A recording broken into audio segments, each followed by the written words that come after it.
Ahee Matsonga va ka hina hi Matsonga ni la ku mi tivisa hi YouTube channel ya mina ya kahle TV.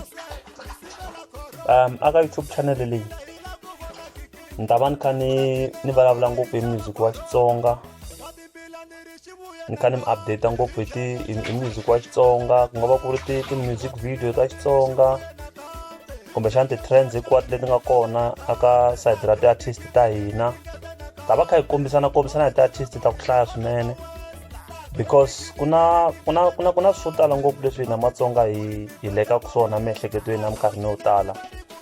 Vanhu vo tala va Matsonga hi rivala ngopfu ndhavuko wa hina, mi kuma hi kha hi tekela nhlokweni mindhavuko yin'wani kumbe ti-genres ta music yin'wani vo house ni vo kwaito ni vo yiniyini sweswo swo taniya.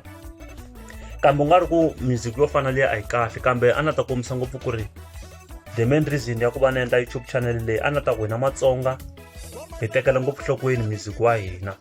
Hi ta va kha hi vulavula hi ti-artist to hambanahambana, vo Dr Thomas Chauke, vo Benny Mayengani, vo Joe Shirimani, vo Prince Rangani, vo Mr Post, vo Joan Solumakamba, vo Hangalasa, vo DJ Mawesla na van'wana vo tala, vo Mansan Glenn Chabalala na van'wana vo tala. So ni ta kombela ku mi subscribe eka channel leyiwani ni ta kota ku twa swo tala Matsonga va ka hina. Na ku sungula YouTube channel leyiwani ni ta kombela mi subscribe ka Xitsonga TV. Ni ta va ni kha ni mi xerhela kona kwalano tinghoma, swilo hinkwaswo leswi ni nga mi hlamusela swona Matsonga va ka hina na khensa. Inkomu.